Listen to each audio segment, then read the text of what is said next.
दोस्तों, हमारे ही देश की मीडिया और बड़े बड़े न्यूज चैनल इस भारत विरोधी मानसिकता वाले बालिन शाह को नेपाल की क्रांति का सबसे बड़ा मसीहा बता रहे थे और नेपाल के जो प्रदर्शनकारी हैं इसे कहीं ना कहीं अपने प्रधानमंत्री के रूप में तय कर चुके थे। लेकिन आखिरकार नेपाल की धरती पर पिछले 4 घंटे में जो होता है उससे भारत विरोधी इस बालिन शाह का पत्ता साफ हो जाता है। यानी अब नेपाल की जो कमान संभालेंगी, बनारस से पढ़ाई करने वाली सुशीला कुर्की अब नेपाल की नई प्रधानमंत्री बनेंगी। यानी जो 24 घंटे पहले बालिन शाह नेपाल के प्रधानमंत्री बनने वाले थे, आखिरकार उनका पत्ता कैसे कट जाता है। नमस्कार दोस्तों, मेरा नाम संदीप है और मैं इसी खबर में आपको बताऊंगा कि आखिरकार कौन है बालिन शाह जो कि प्रधानमंत्री नेपाल के बनते बनते रह गए और कौन है सुशीला कुर्की जो कि अब नेपाल की नई महिला प्रधानमंत्री बनने जा रही है। और अब आखिरकार जान लेते हैं कि ये जो बालिन शाह हैं ये भारत विरोधी क्यों हैं।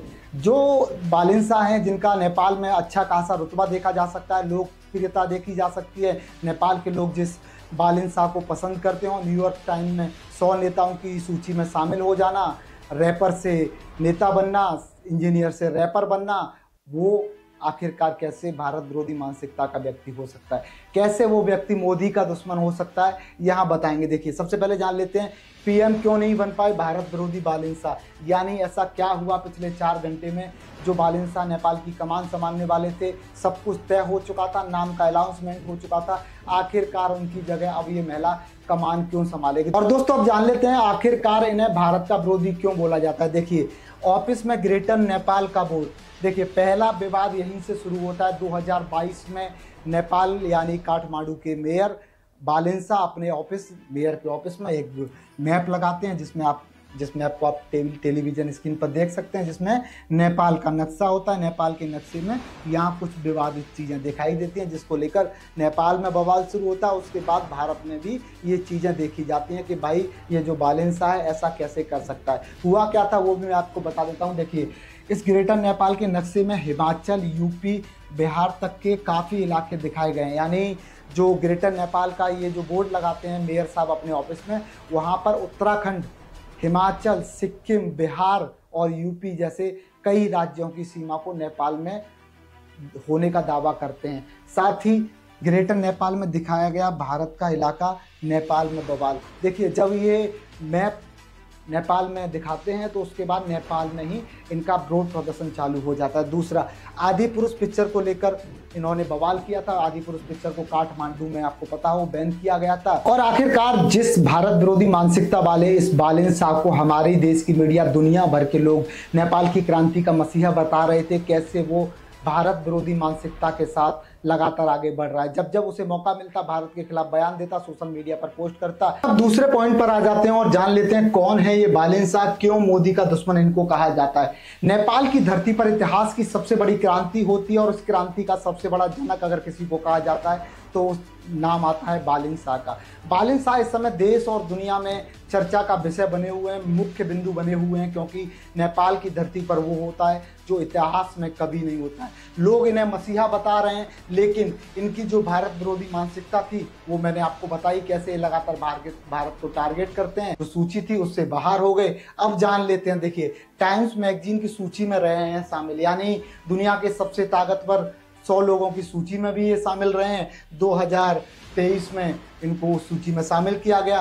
बालिन के कद का प्रभाव और अंदाजा इसी बात से लगाया जा सकता है कि इन्हें टाइम्स मैगजीन की सूची में शामिल किया गया था। इंजीनियर से रैपर और मेयर तक का सफर, यानी जो बालिन शाह हैं पहले अपना इंजीनियर का कार्यकाल देखते थे, उसके बाद ये नेपाल के रैपर बन जाते हैं। सोशल मीडिया पर अच्छी खासी फॉलोइंग हो जाती है, लोग इनके फैन हो जाते हैं, दीवाने हो जाते हैं। उसके बाद ये काठमांडू में एक पोस्ट करते हैं सोशल मीडिया पर कि भाई इस बार मैं जो अपना वोट है अपने आप को दूंगा, और उसके बाद काठमांडू से ही निर्दलीय प्रत्याशी मेयर के रूप में खड़े हो जाते हैं। वहाँ पर इनकी जीत होती है। उसके बाद ये काठमांडू के मेयर भी बन जाते हैं।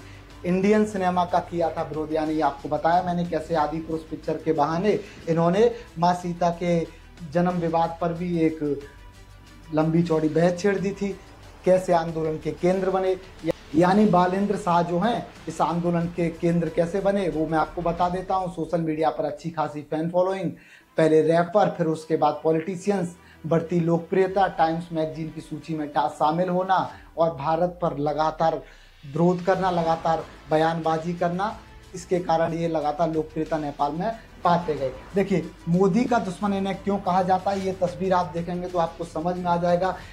जब 5 जून को और भारत जब अखंड भारत की तस्वीर संसद भवन में लगाता है, उसके बाद ये महाराज जो अपने मेयर के ऑफिस में है, ग्रेटर नेपाल की ये तस्वीर लगाते हैं, उसके बाद बड़ा विवाद चालू हो जाता है। और फिर इस ग्रेटर नेपाल के नक्शे का विवाद इतना छिड़ जाता है कि देश के विदेश मंत्री जयशंकर कमान संभालते हैं, बयान देते हैं। क्या बातचीत होती है वो भी मैं आपको बता देता हूं। नेपाल में उस समय क्या हुआ था जब ये नक्शा लगाया गया था। नेपाली संविधान के जानकार विपिन अधिकारी ने कहते हैं कि चुने हुए प्रतिनिधियों को केवल नेपाल के संविधान से मान्यता प्राप्त नक्शे लगाने का ही अधिकार है। इससे पहले भारतीय विदेश मंत्री एस जयशंकर ने भी अखंड भारत विवाद पर साफ कर दिया है कि यह केवल अशोक सम्राट के साम्राज्य को दिखाता है, दोस्ताना देश इसे समझेंगे। यानी हमने जो अखंड भारत का जो यहाँ मानचित्र सदन में लगाया है, ये जो है अशोक सम्राट के मानचित्र को दर्शाता है, दोस्ताना देश इसे समझेंगे। साथ ही बड़ा मैसेज दे दिया गया कि आप इसे समझने की कोशिश कीजिए, आप पाकिस्तान को भूल जाइए, उसके पास इतनी क्षमता नहीं है कि वो इसे समझ सके।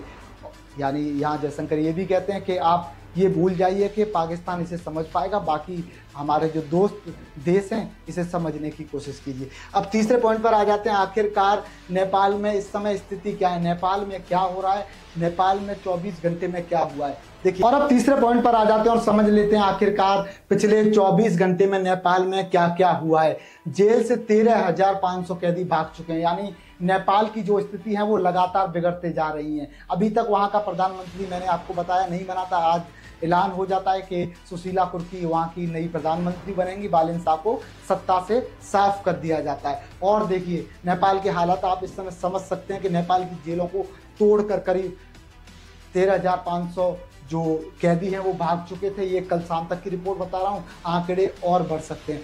पूर्व पीएम की पत्नी को जिंदा जलाया, यानी पूर्व जो वहाँ के प्रधानमंत्री थे उनकी पत्नी को जिंदा जलाया, हालांकि उनका भी इलाज चल रहा है। कुछ लोग सोशल मीडिया पर एक खबर फैला रहे हैं कि पूर्व प्रधानमंत्री की पत्नी को जिंदा जलाया जिसमें उनकी मृत्यु हो गई, हालांकि मृत्यु की खबर अभी मीडिया में नहीं है, उनका इलाज एक निजी अस्पताल में चल रहा है। काठमांडू के हिल्टन होटल में आग लगा दी, यानी जो काठमांडू में हिल्टन होटल था, बड़ा 5 स्टार 7 स्टार होटल, आग के हवाले कर दिया। सुप्रीम कोर्ट भवन में भी आग लगा दी, आपने देखा राष्ट्रपति भवन में आग लगा दी, सुप्रीम कोर्ट भवन में आग लगा दी, सदन को फूंक डाला, प्रधानमंत्री के घर को फूंक डाला।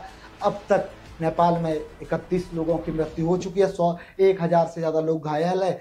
भारत नेपाल सीमा पर हाई अलर्ट जारी कर दिया, यानी भारत सरकार ने भी यहाँ भारत नेपाल सीमा पर हाई अलर्ट जारी कर दिया। तमाम सुरक्षा एजेंसियां इस समय बॉर्डर्स पर तैनात कर दी हैं और नेपाल से भारतीयों को लाने के लिए भी तेजी से काम शुरू कर दिया है। 24 घंटे निगरानी, यानी भारत और नेपाल सीमा से सटे हुए बॉर्डरों पर 24 घंटे निगरानी की जा रही है। यानी आप नेपाल के जो ताज़ा हालत है, जो जैनजी आंदोलन में ये भूल चुके हैं कि नेपाल की धरती उन्हीं की धरती है।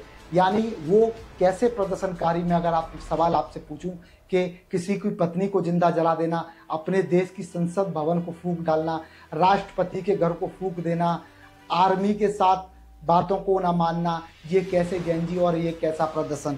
अब आखिरी पॉइंट पर आ जाते हैं और जान लेते हैं आखिरकार कौन है बीएचयू से पढ़ाई करने वाली जो अब नेपाल की बनेंगी पीएम, यानी सुशीला कुर्की कौन है जिनका रिश्ता भारत से जोड़ा जा रहा है। जो बताया जा रहा है कि इन्होंने जो पढ़ाई की थी वो बनारस यूनिवर्सिटी से की थी। आखिरकार कैसे जो बालिन शाह 35 साल के बालिन शाह हैं उनकी जगह अब सुशीला कुर्की का नाम सामने आ रहा है। और आखिरकार अब सुशीला कुर्की का जो नाम इतनी तेजी से आगे बढ़ रहा है उसके पीछे भी मुख्य कारण है। मुख्य कारण मैं आपको बता देता हूं। देखिए, भ्रष्टाचार विरोधी शख्सियत, यानी नेपाल में लगातार सुशीला कुर्की भ्रष्टाचार के खिलाफ आवाज उठाती रही है। तमाम सुशीला कुर्की ने ऐसे काम किए हैं जो कहीं ना कहीं भ्रष्टाचार विरोधी थे। देखिए, शिक्षा बीएचयू से इन्होंने की, यानी भारत से इन्होंने पढ़ाई की है और 7 जून 1992 में इनका शंकरपुर सरलाही में जन्म होता है और पॉलिटिक्स साइंस से एमए ये बीएचयू से करती हैं। उसके बाद 2016 में नेपाल की पहली मुख्य महिला न्यायाधीश भी बनती है, यानी नेपाल में बढ़ता वर्चस्व कारण है इनका 2016 में नेपाल की पहली महिला न्यायाधीश बनना। देखिए, भ्रष्टाचार के खिलाफ कई बार बयान भी दे चुकी हैं, यानी 2016 में नेपाल की धरती पर पहली महिला न्यायाधीश बनती है। उसके बाद लगातार भ्रष्टाचार के खिलाफ बयान देती हैं, भ्रष्टाचार के खिलाफ काम करती हैं। और यही एक मुख्य कारण बताया जा सकता है कि नेपाल की जो इस समय की राजनीति है वहाँ पर सुशीला कुर्की का लगभग नेपाल का प्रधानमंत्री बनना तय हो गया। दोस्तों, ये थी पूरी खबर जिसमें मैंने आपको बताया कैसे भारत का वो दुश्मन, मोदी का वो दुश्मन, भारत विरोधी मानसिकता का बालिन शाह नेपाल का प्रधानमंत्री नहीं बन पाता है और बीएचयू से पढ़ाई करने वाली सुशीला कुर्की का नाम नेपाल प्रधानमंत्री के रूप में सामने आता है। कमेंट बॉक्स आपका इंतजार कर रहा है। कमेंट बॉक्स में फटाफट अपनी राय दे दीजिए। धन्यवाद।